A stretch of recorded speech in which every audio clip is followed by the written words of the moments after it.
tātou tue maua lia vano le lei tātou te mafuta i lana fio. Ia, te tono lo manuia lava lau whaasau na lili Yesu. Ia ai usi maia lau whaafonga se o tātou tala nofo i se mataupu la titi ua filifilia mo tātou e whapea. Ole taitaiga le tua e tau manuia. Il kenese rima sifulu lua sifulu e whapea. A outou na whaitonga fiti outou ia leanga ia. A o le tua na finangalo ia. Ia i ulelelei. Ina ia o ina whaoloina o le nuu e totele. Pei o na tau nuu ai i o na pōnei. O upo ia Iosefa i o na uso. E whaamanatu ai lo lātou leanga na whai. Ai mai se ua whailoa ia i o le finangalo leo le tua. O ia whaamanina foi. O lea ua whaolaina i le nuu e totele. E whapena fo i le manatu Paulo i le Roma e valu lusu valu e whapea.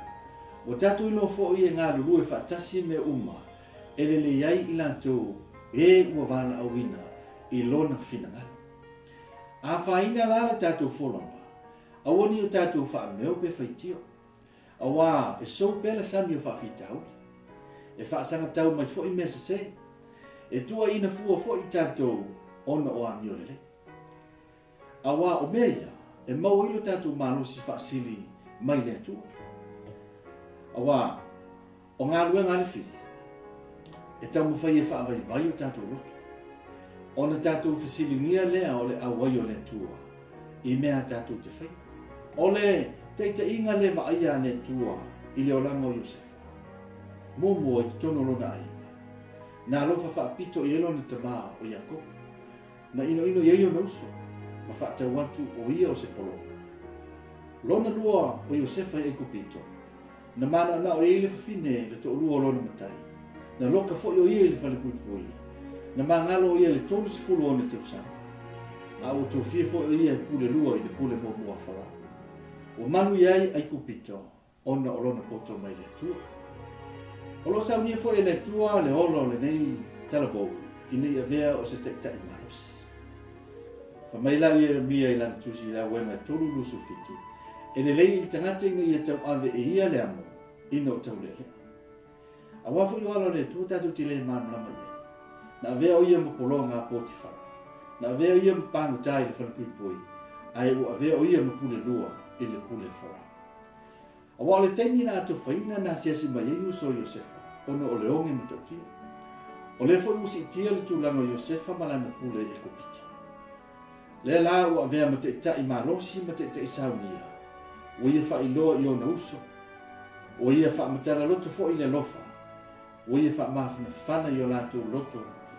O ia whaamangalo fo i o lātou sise. Mo ua whaale lei mai lātou. O inga ia whaake wiso. Awa, o whaafitauni. E whaamalosia i o tātou wola o ona i lātou. O manuia fo i lau tele ua maua. O uso Iosefa tu ai na skulu lua o Israel. Ia o manuia fo no lantu tama o Iakob o le sifufitu mabuli o le tausanga. A o manuia fo e kupito o no lona poto. O le o eise ongi i le nuu. O mai i le asonei ia manuia fa mai e su i ane falu sulua. Tu tapua i malei loa. A o matu tapua i malei loa. A wa mai e utaia i whaotana.